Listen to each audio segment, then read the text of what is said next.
సంచలనం, చరిత్ర, ఊహించని ఘన విజయం. ఒకటి కాదు, రెండు కాదు, అసలు ఒక ఊపు ఊపేసిన సందర్భం. అదే 2024 జూన్ 12. కొణిదెల పవన్ కళ్యాణ్ అనే నేను అన్న మాట తెలుగు రాష్ట్రాల్లోనే కాదు దేశవ్యాప్తంగా మారుమోగిపోయింది. మెగా అభిమానులు, పవన్ కళ్యాణ్ గారి అభిమానులు, జన సైనికులు, వీర మహిళలు, ఇలా లక్షలాది మంది సంబరాలు చేసుకున్న ఆ శుభదినం. కరెక్ట్గా ఏడాది అయ్యింది పవన్ కళ్యాణ్ గారు పిఠాపురం నుంచి తన సత్తా చాటి ఉప ముఖ్యమంత్రిగా ప్రమాణం చేసిన ఆ సీను ఎప్పటికీ వాళ్ళ అభిమానులు మర్చిపోలేరు. కొణిదెల పవన్ కళ్యాణ్ అనే నేను శాసనం ద్వారా నిర్మితమైన భారత రాజ్యాంగం పట్ల నిజమైన విశ్వాసం, విధేయత చూపుతానని, భారతదేశ సార్వభౌమాధికారాన్ని, సమగ్రతని కాపాడుతానని, ఆంధ్రప్రదేశ్ రాష్ట్ర మంత్రిగా నా కర్తవ్యాలను శ్రద్ధతో, అంతఃకరణ శుద్ధితో నిర్వహిస్తానని, భయం గాని, పక్షపాతం గాని, రాగద్వేషాలు గాని లేకుండా రాజ్యాంగాన్ని, శాసనాలని అనుసరించి ప్రజలందరికీ న్యాయం చేకూరుస్తానని దైవ సాక్షిగా ప్రమాణం చేస్తున్నాను. 10 ఏళ్ల శ్రమ, 10 ఏళ్ల కష్టం, అసలు ఏం జరుగుతుందో తెలియని పరిస్థితి, అంధకారం నుంచి ఒక అద్భుతాన్ని సృష్టించిన ఘనత ఆ కొణిదెల సింహానిది. ఇప్పుడు పేరు, పవన్ కళ్యాణ్ గారి పేరు మారుమోగిపోతుంది దేశవ్యాప్తంగా. అసలు ఏమీ కాదు అనుకున్న వాళ్ళందరి నోటికి కూడా తాళం పడిపోయింది. డిప్యూటీ సీఎంగా పవన్ కళ్యాణ్ డిఫరెంట్ రోల్. 2024 పవన్ నామ సంవత్సరం. 2024 వాళ్ళ అభిమానులందరికీ కూడా పవన్ నామ సంవత్సరంగా వాళ్ళు పిలుచుకుంటుంటారు. మనం ఏదో ఉగాదికి వాటికి పెట్టుకుంటుంటాం కొత్త సంవత్సరానికి, ఆ నామ సంవత్సరం ఈ నామ సంవత్సరం. కానీ 2024 మాత్రం పవన్ నామ సంవత్సరం అయిపోయింది. ఇంకెంతకంటే ఏం కావాలి ఆ ఫ్యాన్స్కి? వాళ్ళు నిజంగా చాలా అదృష్టవంతులు. మెగా కుటుంబంలో జన్మించిన వాళ్ళందరూ చాలా అదృష్టవంతులు. ఎందుకంటే వాళ్ళకున్న వాళ్ళు భక్తులు, అభిమానులు కాదు. చాలామంది మాట్లాడుతుంటారు ఆ రకంగా. ఇంకా పవన్ కళ్యాణ్ గురించి అయితే వేరే చెప్పాల్సిన అవసరం లేదు. ఆయన మాటే శాసనం, ఆయన ఏది చెబితే అదే. నిస్వార్థంగా సేవ చేసేవాళ్ళు ఆ జన సైనికుడికి దొరకడం ఆయన అదృష్టం అని చాలామంది అనుకుంటారు. అలాంటి వాళ్ళు దొరకడం అన్నది ఏ జన్మలోనో చేసుకున్న పుణ్యం. లేకపోతే ఇంతమంది స్వచ్ఛందంగా ఆయన కోసం ఎందుకు పరితపిస్తారు? ఆయన గెలుపుని వీళ్ళ గెలుపులో చూసుకుని ఆనందపడిపోయే అంత స్థాయిలో ఉన్నారు అంటే వేరే చెప్పాల్సిన అవసరం లేదు. ఆ చెవుల్లో మారుమోగిపోతుంటుంది ఎప్పుడు కూడా. కొణిదెల పవన్ కళ్యాణ్ అనే నేను అని చెప్పి ఆ చెయ్యి అలా పెట్టి ఆ ప్రమాణ స్వీకారం సీన్ చూశారు సంవత్సరం నుంచి ఏడాది కాలం. డిప్యూటీ సీఎంగా Pawan Kalyan different role. Janasena 100% strike rate విజయానికి ఏడాది. 2024 ఎన్నికల్లో 21 అసెంబ్లీ స్థానాల్లో పోటీ చేసి అన్ని స్థానాల్లో జయకేతనం. పిఠాపురం నియోజకవర్గం నుంచి ఎమ్మెల్యేగా గెలిచి రాష్ట్ర ఉప ముఖ్యమంత్రిగా బాధ్యతలు. ప్రమాణ స్వీకారం సందర్భంగా కొణిదెల పవన్ కళ్యాణ్ అనే నేను అంటూ ప్రజలు, కార్యకర్తల్లో జోష్ పెంచిన సేనాని. పంచాయతీరాజ్, గ్రామీణాభివృద్ధి, గ్రామీణ నీటి సరఫరా, పర్యావరణం, అటవీ, విజ్ఞాన శాస్త్రం, సాంకేతిక శాఖల మంత్రికి ఏడాది పూర్తయింది. ఆ సీను ఎన్నిసార్లు చూసినా చూడాలనిపించే సీన్ అది. ఆయన సినిమాల్లో సీన్నే చూశాను. అది రియల్ సీన్ కాదు, రియల్ సీన్. తన పేరు చెప్పి ప్రమాణ స్వీకారం చేయడం, ఆ ఒక్క మాట కోసం, ఆ మొక్క మాట వినడం కోసం దశాబ్దం కాలం పాటు లక్షలాది మంది గుండెలన్నీ కూడా ఎదురు చూసినాయి. లక్షలాది మంది కళ్ళల్లో ఆనంద బాష్పాన్ని కురిపించిన అద్భుతమైన దినం. అదొక పండగ.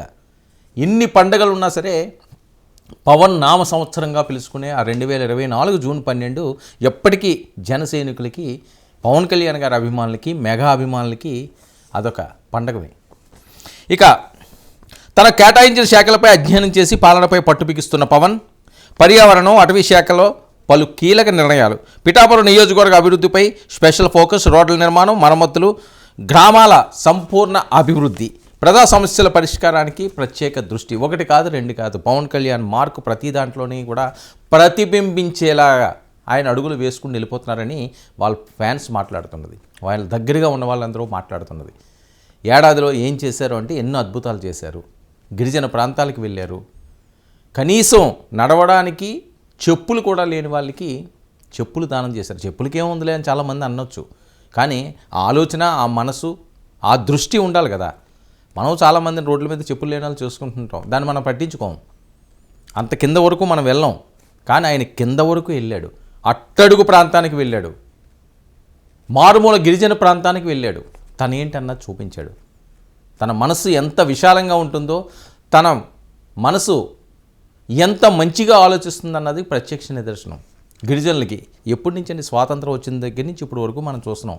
గిరిజన ప్రాంతాలకు వెళ్ళింది ఎవరు, వచ్చింది ఎవరు? ఏదో ఓట్ల సమయంలో వెళ్తారు, ఆ ఓట్లు ఏవో దండుకుంటారు, తర్వాత బాయ్ బాయ్ చెప్పేసి వచ్చేస్తారు. కానీ ఈయన అలాగ చేయలేదు కదా. ఆ ప్రాంతానికి వెళ్ళడం, అక్కడ సమస్యలు చూడడం, రోడ్లు వేయించడం, చెప్పులు లేకపోతే చెప్పులు ఇవ్వడం. ఎప్పుడైనా చూసామా? ఒక ఉప ముఖ్యమంత్రి స్థాయిలో గిరిజన ప్రాంతాలకు వెళ్ళి వాళ్ళ కష్టాలన్నీ కూడా నేనున్నానన్న భరోసా ఇచ్చి, కష్టాలన్నీ కూడా కడతీర్చి ఆలోచనలు చేసి చెప్పులు కూడా ఇచ్చిన సందర్భం ఉందా?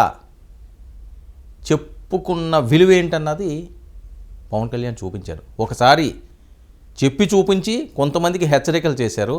ఆ చెప్పు దానికే కాదు, దీనికి కూడా ఉపయోగపడుతుంది అని చెప్పి దాని విలువ చూపించారు.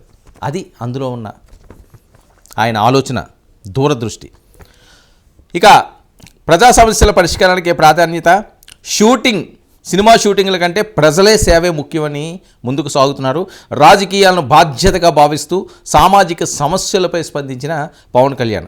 రాజకీయ బాధ్యతల కారణంగా సినిమాలను తాత్కాలికంగా నిలిపివేసిన పవన్ కళ్యాణ్ ఇప్పుడు ఏవో షూటింగ్లు అవి కూడా మొదలవుతున్నాయి. అది అయిపోయిన తర్వాత కంప్లీట్గా ఆయన ఆపేస్తారని.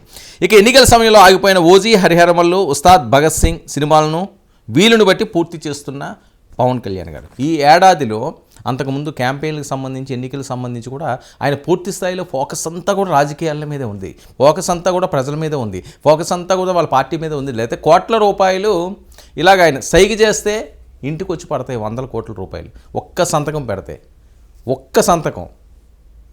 కానీ అవన్నీ కాదనుకున్నాడు, ఏమీ వద్దనుకున్నాడు, రోడ్డెక్కాడు, ప్రజల కోసం నేనున్నానని భరోసా ఇచ్చాడు.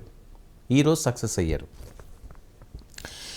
ఇక తొలి ప్రాధాన్యత ప్రజాసేవ, తర్వాతే సినిమాలు తీయడానికి సమయం. పెండింగ్ ప్రాజెక్టులను పూర్తి చేస్తానని హామీ. పవన్ కళ్యాణ్ ఏడాది పాలన పూర్తి సందర్భంగా ఇయర్ ఫర్ పవన్ కళ్యాణ్ అనే నేను అంటూ ఉత్సాహంగా పోస్టులు, ఎక్కడ చూసినా సరే అవే పోస్టులు కనిపిస్తున్నాయి హ్యాష్ ట్యాగ్స్తో.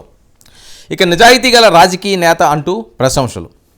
పవన్ రాజకీయ వ్యూహాలను పద్మం వ్యూహంగా, పవన్ ప్రసంగాలు సువర్ణ అక్షరాలుగా 2024 పవన్ నామ సంవత్సరంగా అభివర్ణిస్తున్న ఫ్యాన్స్. అసలు ఇంకా ఫ్యాన్స్కి ఎంత ఇష్టం అంటే పవన్ కళ్యాణ్ అంటే చెప్పరానంత ఇష్టం, పంచప్రాణాలు.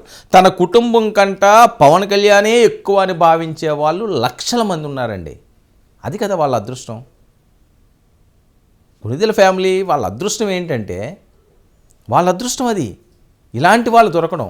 లక్షల మంది ఏంటి తన కుటుంబాల కంట వాళ్ళే మాకు ఎక్కువ, వాళ్ళ కోసం మేమేమన్నా చేస్తామని స్వచ్ఛందంగా వచ్చేవాళ్ళు. రాజకీయ నాయకులకి అందరికీ కూడా ఫాలోవర్స్ ఉంటారు, ఖచ్చితంగా లక్షల మంది వాళ్ళకి ఉంటారు, కానీ వాళ్ళు ఏదో ఆశించి వస్తారు. కానీ పవన్ కళ్యాణ్ గారి అదృష్టం ఏంటో కానీ ఏవి ఆశించకుండా ఆయన వెనకాతలు వచ్చిన వాళ్ళు. ఆ రోజు ప్రజారాజ్యం పార్టీలో కూడా అదే పరిస్థితి. చాలా చాలా గొప్ప గొప్ప వాళ్ళందరూ కూడా ఆ పార్టీలోకి వచ్చారు. ఎందుకు వచ్చారంటే స్వచ్ఛందంగా, వాళ్ళకి ఏం అవసరం లేదు, వాళ్ళే కావాలి, వాళ్ళ బాగోగులు కావాలి, వాళ్ళు మంచి కావాలి, చిరంజీవి గారు బాగోవాలి, పవన్ కళ్యాణ్ గారు బాగోవాలి, వాళ్ళ కుటుంబం బాగోవాలి, చాలు, ఇంకేం వద్దు. వాళ్ళకి ఏమీ లేకపోయినా ఉంటారు, వాళ్ళు బాగోపోతే మాత్రం వీళ్ళు ఉండలేరు. ఇక సినిమాల్లో మాదిరిగానే రాజకీయాల్లోనూ పవర్ స్టార్గా ఆదరిస్తున్న జనం రాబోయే రోజుల్లో జాతీయ స్థాయిలో రాజకీయాలను మరింత ప్రభావితం చేసే విధంగా పూర్తి స్థాయిలో పవన్ కళ్యాణ్ గారు అడుగులు వేస్తున్నారు. ఏడాదిలోనే ఊహించని మలుపులు తిప్పుతున్నాడు. దేశమంతా కూడా పవన్ నిజం వైపు చూసే విధంగా ఆయన ఆలోచనలు చేస్తున్నాడు. దేశం చూస్తుంది ఈరోజు. ఏ రాష్ట్రంలోకి వెళ్ళినా నీరాజనాలు.